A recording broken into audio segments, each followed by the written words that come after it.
Welcome to How They Do That. I'm your host, Scott Waldron, and here is a little preview of what you're going to hear today. Now, as an author, you're expected to hold my attention for 4 to 6 hours with ink on paper, with your words, with your amazing journey or value proposition. If you're not an exceptional storyteller, and I mean exceptional, no one's ever going to finish your book. She was a broke ass reporter in Chicago, and they're about to cancel the show. She said, I can do that show. Let me try it. They said, okay. And she happened to be a really good interviewer. But you do understand that with 1,000 loyal, true, raving fans, you can make a very good living on that. Very good living on 1,000 people.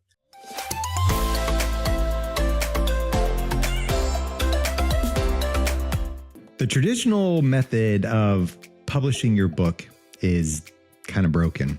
And that's what we're going to talk about on the show today. Not necessarily about how it's broken. Well, a little bit about how it's broken, but more or less how we can maybe innovate the way that we market our books. And those of you who are authors out there, who are aspiring authors out there, there's an idea that Doug Crowe is going to share with us on the show today. And it's pretty interesting. So I'm super fascinated by it. I think you will be too. Doug, he's not your typical business storyteller. He's a pilot, scuba diver. He's a father who's explored all 7 continents. He's the founder of Author Your Brand, and he architects high-level partnerships, ghostwrites. He distributes thought leadership books for founders. As a brand strategist and a best-selling author, he's been featured in Entrepreneur, Bloomberg, CBS News, TEDx, and a former host on ABC Radio. Doug's future-proof strategies turn marketing expense into income streams. His signature talk reveals how to harness humanity at the age of AI, stay ahead of disruption, and build brands that thrive in an unpredictable future. So Doug is going to be on the show, and I want you to pay attention. Doug, you can tell, kind of has an attitude when it comes to the traditional way that things have been done, and rightly so, because he's been there. He's tired of it. He's seen the pain that it's caused him, maybe the pain it's caused other people, and he wants to try to innovate that whole process. So without further ado, we're going to get started right now with Doug.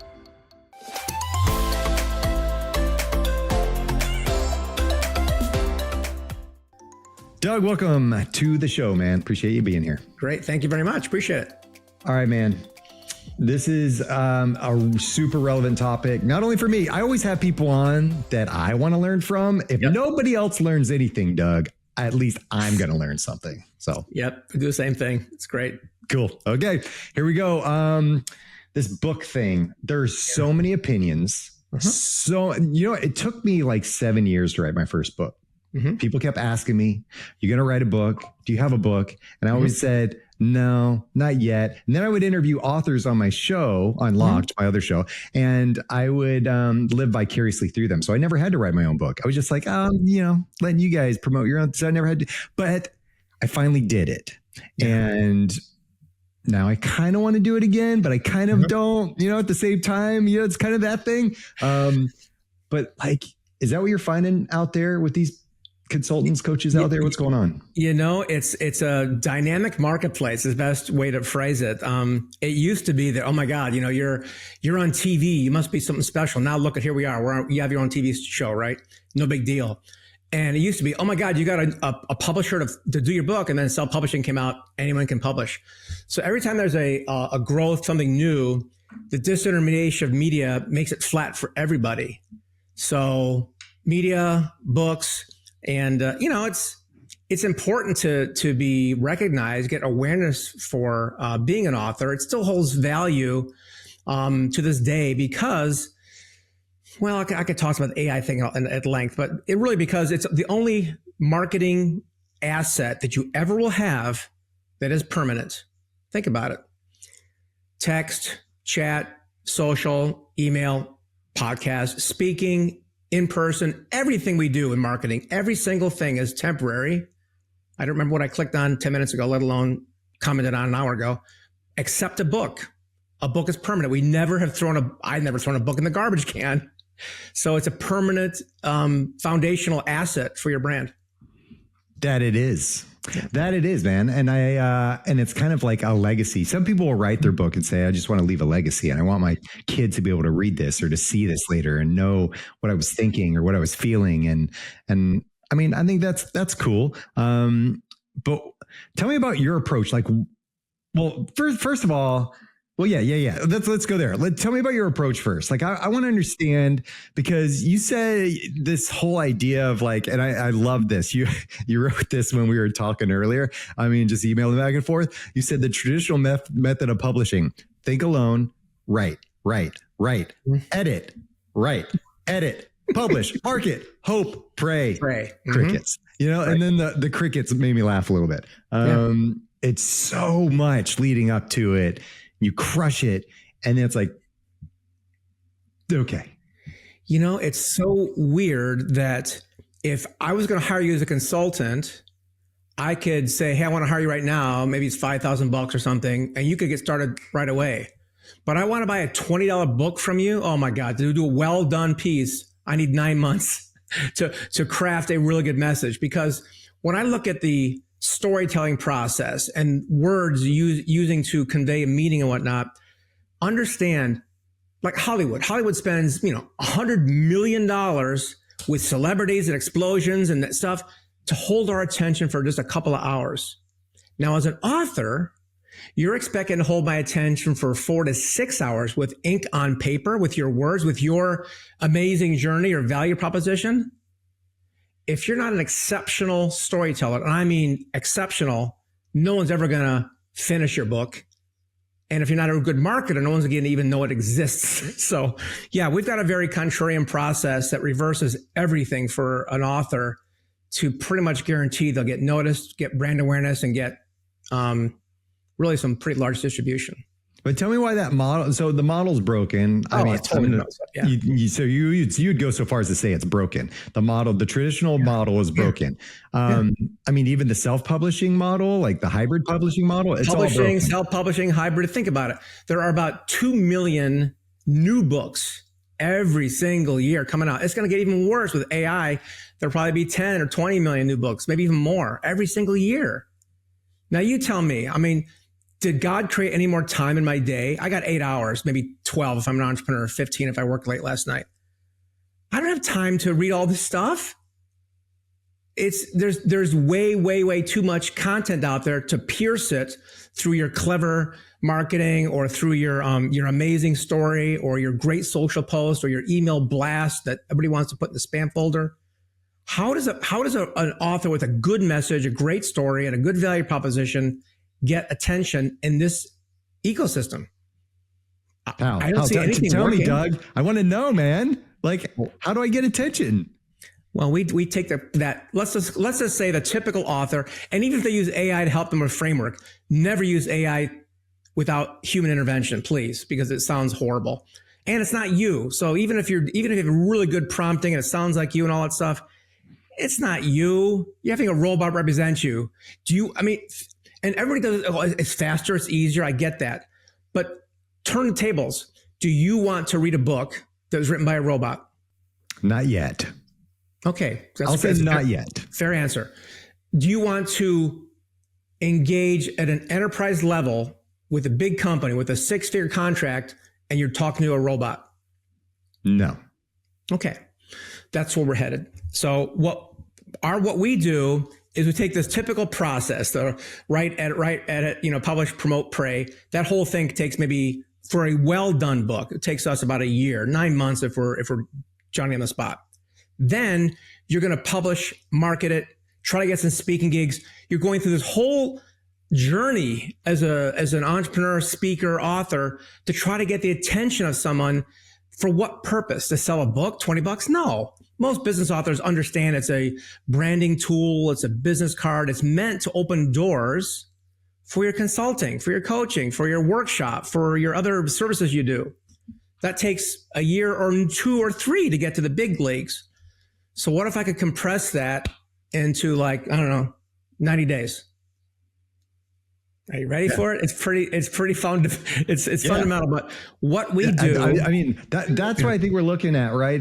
But I'm super careful about, so I did, use AI to jam on my book, right? When it first came out, ChatGPT, I was like, oh my gosh, it's got me going. And I riffed and it was like it opened my mind and the door to what I could do. Then I wrote the book.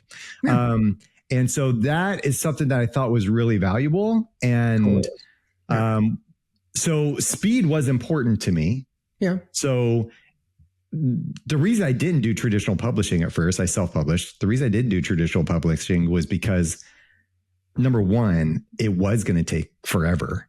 Yeah. Number two, I didn't honestly feel like I had anything sellable. Like, I didn't know why a publisher would even go with me anyway. Like, I had to propose, I had to sell the idea to somebody, write a proposal. Permission to publish. Yeah. It's like, I didn't even think they would pick me anyway. So I was like, forget this. I wrote it in 90 days, designed it, edited everything, typeset it in 90 days, marketed it in 90 days, and launched it, Great. So wonderful. Yeah. But I mean, but that was kind of like, but I didn't know there was anything else out there. Right. So, I mean, so expose me to something else. So everybody talks about themselves. Everybody focuses on themselves. You're the author. You're the guy. You're the guru. You're on ABC as seen on this, which you're not. You're, celebrity status. You're a guru, all this crap. It's like, shut up. You're nobody. Nobody knows who you are. Dramatic pause. So what you really want is to get up there. You want to be, maybe you want to be the Grant Cardone, Robert Kiyosaki of your generation. You want to make an impact. Well, I've happened to talk to Robert a few times, had him on my radio show, and I know some of the things they did. And I've taken what they've done and I've just amplified it in this world of AI and the absolute tsunami of content out there. What we do is say, listen, Scott, you want to do a book about your idea. Let's say you want to talk about a hidden sales technique that no one's using nowadays, and you think it's the greatest thing since sliced bread. You got a whole mechanism for it. You got a workflow. It's a great thing. You've done it. You've trained other salespeople, and you've got an audience of maybe 10,000 people on your email list. Okay. So you do your book, you publish it, your list knows about it. And after that, trying to get it out to the rest of the world, the real, the big world, you have to spend hundreds of thousands of dollars to get awareness from major corporation or association or nonprofit or trade group, somebody who's got huge audiences of the hundreds of thousands or millions of people. That's what you really like to have, right? And it will take a 1 or 2 year journey to hopefully get there. So what we do is take the spotlight off of you. Say, listen, man, you're cool, but you're not as cool as the CEO of this Fortune 1000 company. You're smart, but this leader of this nonprofit or association has got, 800,000 people in their membership base. They're pretty cool because they've got a large influence in that community. So instead of you trying to convince them that you're so cool, just flip it. And what we do is we say, listen, let's take a look at your ICP, ideal customer profile, find out which organizations would represent that. We'll just use sales, for example, for this. And I would go to like direct selling associations. I would go to some large insurance companies, the National Association of Realtors. Anywhere there's a lot of salespeople gathering, I would contact 100 leaders from associations, nonprofits, corporations, trade groups. I would email them as a journalist, say, hey, I'm working on a book with this guy. He's got a really good concept. I'd love to get your perspective on it. Could I get 10 minutes of your time? So we do that, and we have a very high connection rate because we're not trying to sell them anything or pitch my book or my speaking. I just want to interview them. And what we do is we take an interview with them, and we do like a dozen of these, but if they're really good, we'll get a second interview, maybe a third one. Now what's happened? A couple of things. I've got additional content. My little story versus their big story makes for a richer manuscript. I've got affinity, right? I've made a new friend here interviewing this person. And when I publish this book, like I've done for a bunch of people, I tab those books and tab their parts of that book and send it to them. Say, hey, you're in chapter 3, 7, and 9. Here are your quotes. I tabbed it for you. And they get, oh my gosh, this is great. Now, companies like this, they've got PR budgets. They've got marketing departments or companies that they're spending millions of dollars with to promote their company, their name. You just did an interview or two with them and you put them in your book. You got a launch partner.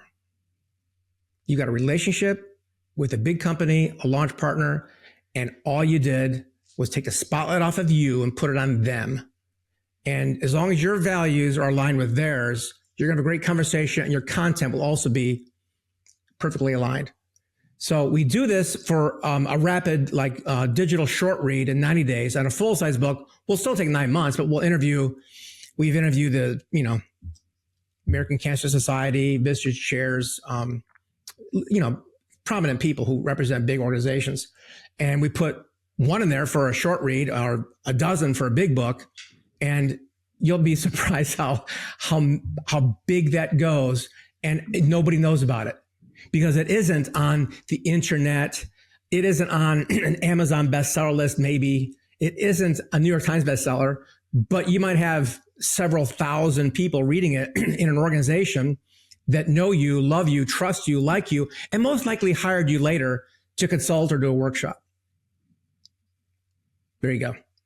Okay, so when are you making those calls on behalf of the authors, or is the author doing the interviewing? I've done it both ways. I have some clients who, it was a budgetary restriction; they had to do it themselves. But for most of my clients, I do it on their behalf, which elevates their status a little bit.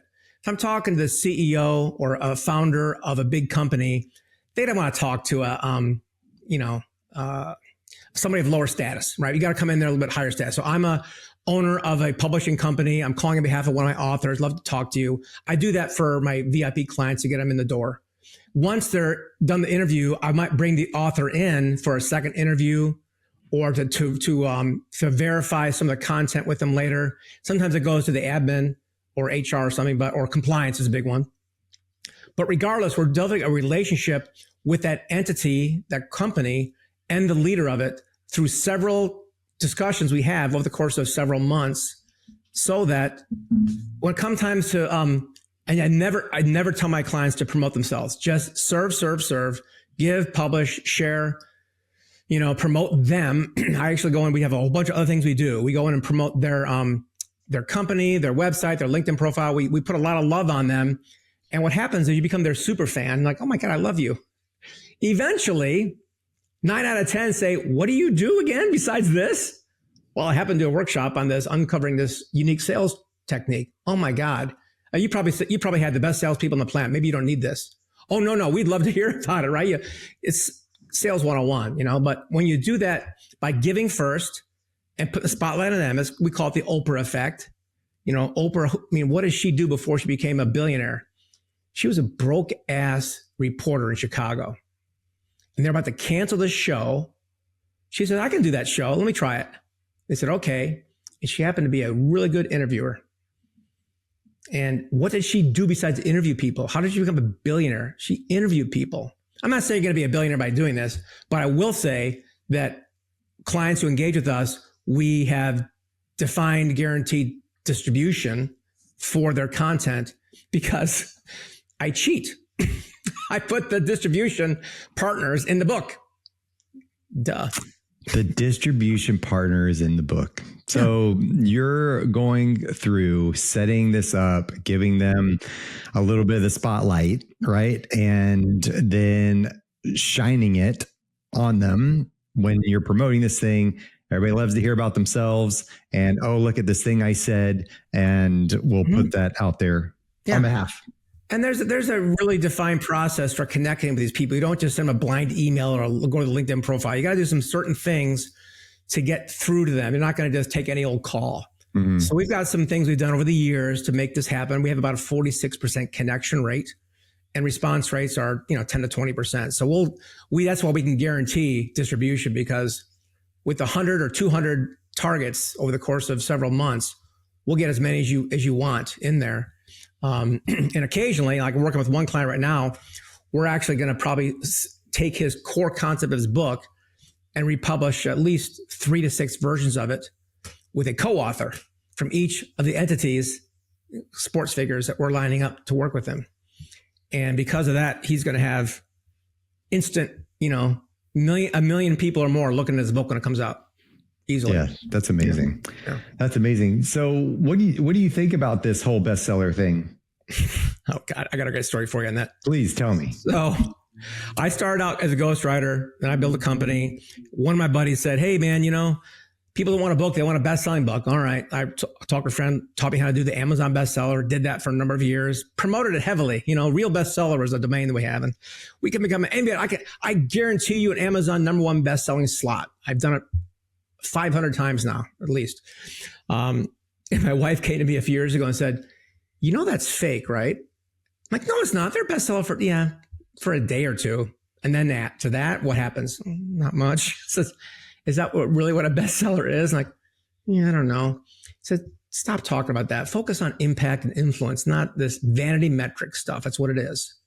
So unfortunately, I still do it, not unfortunately, but I don't mind doing it for my clients. And we'll do it for the badge, for that honor, for the credibility that it does have some credibility to it. But effectiveness for actually selling a lot of books? No, it doesn't. It's just status. So we do it. I don't promote it. If somebody wants, I'll be happy to do it for them. I've got a very unique process for that we actually do get to a bunch of book clubs, my distribution list, all my authors always buy the book from our fellow authors. So we always make #1 bestseller. We can do that.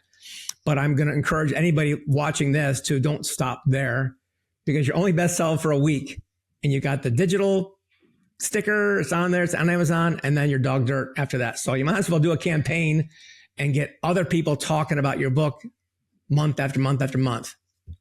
I hope people are not just writing their book, spending, in my case, 7 years thinking about it and then a year doing it just to get a badge. And then not do anything with it ever again. That is definitely not what this is all about. And with digital publishing, you could take your book, Scott, and you can actually go back to it. You could contact or have us contact a bunch of corporations, do a second edition for XYZ company, make them co-author, and go again. As long as the book has, I think, don't quote me on the numbers, it might be 25 to 35% new content. Amazon treats it as a second edition. So here's a hack for you, for all your listeners. Let's say you're on your own, you're doing your own book, maybe do a digital Kindle book. One of my buddies did this. I loved it. He did a pretty big campaign for it. He promoted it, did some ads, had about 2,000 downloads in his first week. And he gave it away for free, by the way. Free download. So he spent money to give them away for free. Like, wow, what's that all about? He says, hold on. A month later, he rolls out with second edition, new and updated, fresh content, workshop with the free blah, blah, blah in there, whatever. Now, we all know, or maybe you don't, but when you sell a book on Amazon, who keeps the data? Do you know who those buyers are, who those readers are? No, they don't tell you joeblow@gmail.com is one of your readers. They keep and hold that data very close. You don't get it. So he gave away 2,000 or so free Kindles, updated it, second edition, new stuff. Guess who emailed for him? Amazon. Because when they see a second edition on something that moved pretty well for free, and now he priced it at $14.95, he made about 340 sales on it, came through for him. So, and those people, he did get, was able to put some mechanisms in the book. I'll talk about another time, but some mechanisms in the book to capture emails is what you need to do. But I don't want to piss off Amazon about it. But yeah, you can definitely capture leads. You just have to be a little sneaky about it. Interesting. Okay. Yeah. I love the behind the curtain stuff, man. The behind the curtain stuff is gold. Yeah. I learned this from Chandler Bolt. He's a really good guy. He's in my space, does a lot of helping people write their books and publish it. But he taught me that years ago. He said he puts his opt-in page basically on the first page of his copyright page. So on his print book, digital book, audible book, whatever it is, the very first page is copyright. Oh, by the way, if you want this thing for free, click here. So when people go to preview books on Amazon, they preview it. Mm-hmm. They always start with the very first page. Oh, look, there's a free. I can get the Audible version. It's normally $20. I get it for free. I'll get that. Click. So fascinating. That's a good idea. Wow. Well, I got a bunch of those. That's a good one. So what kind of success have people had from this method? Massive. Probably my best story is not really a financial one, but it's very impactful. A national Vistage chair came to me, wanted to do his book because he has inoperable brain and lung cancer, and he's given a 4% chance to make it past 6 months. So we had to quickly interview him. Now, it's been 5 years. He's still with us. So what I learned by interviewing this cat was profound. I can use that word because it was like, whoa, this guy is dying. This cancer is going to kill him. And what I learned from him about his attitude, beliefs, and values was very inspiring. So we're interviewing him, going through his journey, his stories, his value proposition, what he learned from his experience, blah, blah, blah. He's always mentioning Vistage, and he's mentioning American Cancer Society. So we do what we do. Okay, well, we didn't set this up ahead of time. This was going to be a legacy book, so I didn't really need to market it. But we didn't cut out their names either. So tab those two, ship them off. His first keynote, American Cancer Society. Keynote. Vistage was so impressed with him and his story, they created an award in his honor. It's a lifetime award. When he's gone, that'll be out there for years to come. The Les Whitney Resilience Award. And of course, he spoke at their national convention. So if you're a speaker or you want to be a speaker, you know you need a book, but you also know there's 2 million new books every year and there's a lot of competition for it. So there's a lot of processes and things that we do for our speakers that also kind of circumvent the typical process. Because most people, if I can talk about this, is this relevant on speaking? You want to hear it? Sure, Doug. I always want to hear what you have to say. Okay. Most people put together their speaker sheet and scissor reel, and what do they do? Here's how great I am. Wow, you should hire this person to speak.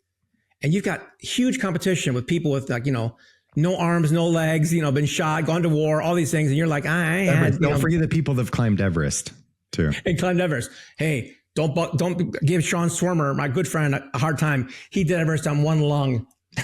What? See, that's what I'm competing with, Doug. That's what I'm Sean he's summited every major mountain on the planet, including Everest, with one lung. He had one removed from cancer. Anyway, I digress.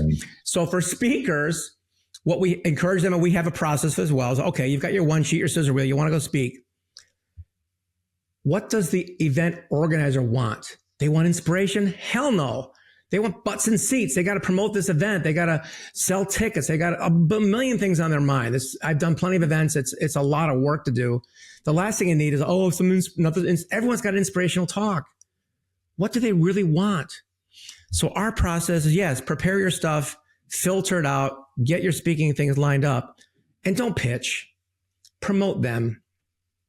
So we take a 30-day process where we'll go and promote their event, go to the LinkedIn profile of the event organizer, put some love on him, put him on a podcast, write an article, do a whole lot of activity promoting that event for bringing value to the event that you can't do otherwise. You're not a name brand. You're not going to draw a crowd if you're a beginning or a medium speaker. If you're national known, you get paid for that. If you're not, bring some value. Promote the event first. Eventually, they'll say, wow, that's great. Thank you. What do you do again? This happened to me twice. Oh, I speak on this topic. And one person said, oh, that's great. That really doesn't align with us, but I got a friend who does. You should, let me introduce you. Law of reciprocity, right? The second one said, wow, that's great. We just booked that for this year. We'd love to have you next year. So building up that pipeline of relationships is not disruptable by AI. This is true. So this is true.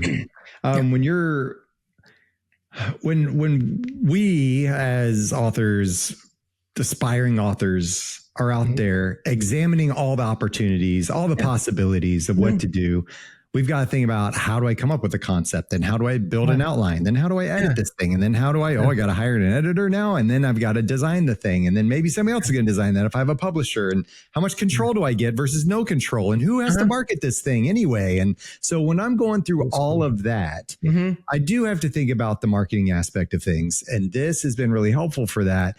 But when I just said all that, I know that a lot of my fellow listeners out there are going to go, do I really want to do this? Like, do I honestly want to go through that? Is that what's required to get into this. So I always ask my guests on this show for a little bit of hope. Like, give me some hope, some vision, some encouragement for those out there that are on this path, that are feeling the kind of the weight.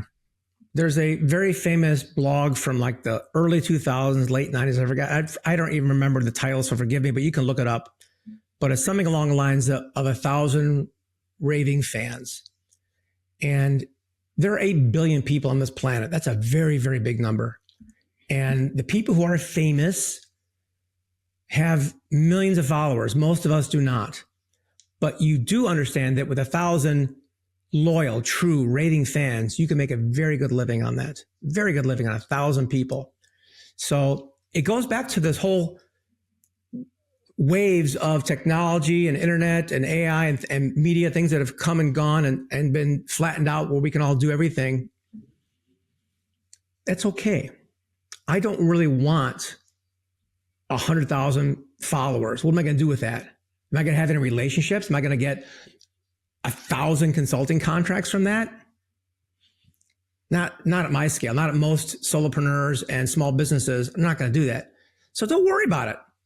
Focus on the 1,000. Focus on one, but don't just focus on sorry. It's nice to help people out, but if you're going to focus on one person, why not make it an enterprise client?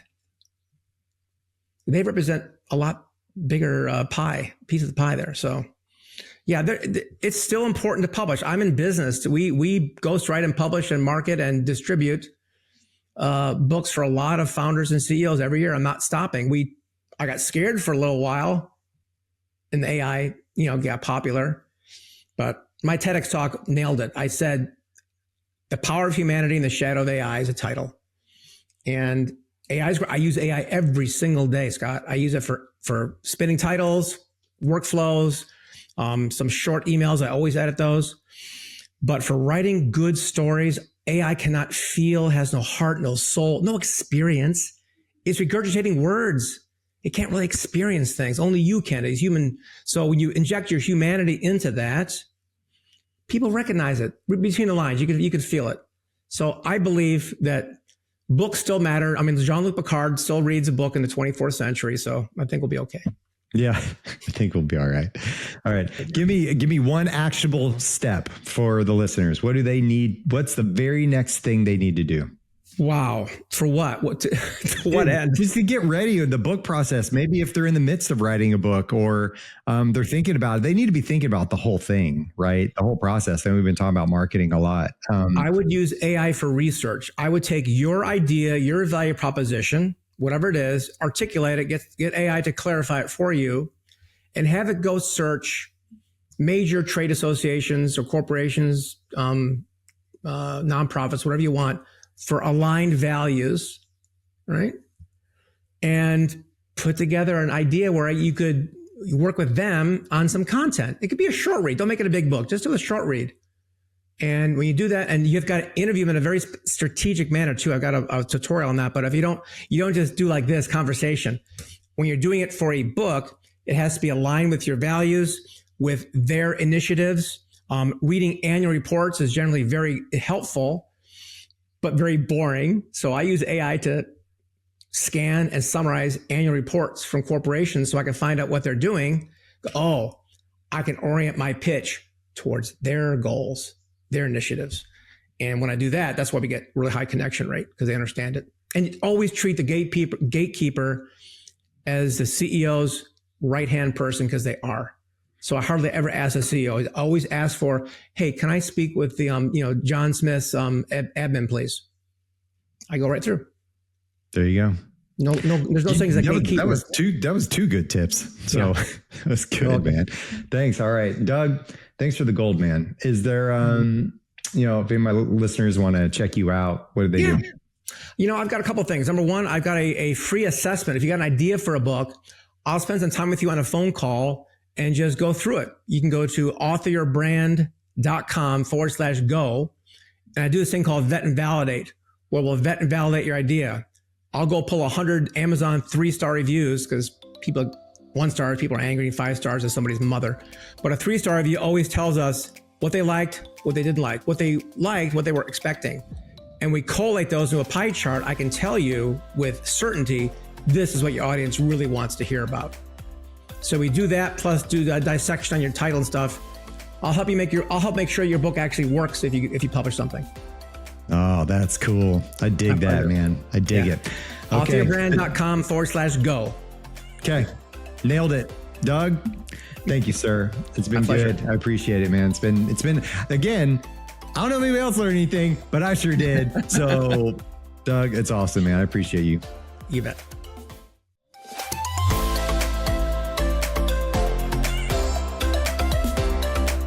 Thank you for joining me today on How They Do That. If you found this helpful, please rate the show wherever you listen to podcasts. You see, I help you, you help me. That's how it works. Oh, and please do not keep this to yourself. Share the show with a fellow coach who could also use these insights. Keep exploring, my friends. Never stop asking, how'd they do that? Because with every question, you get closer and closer to refining your business and scaling your impact.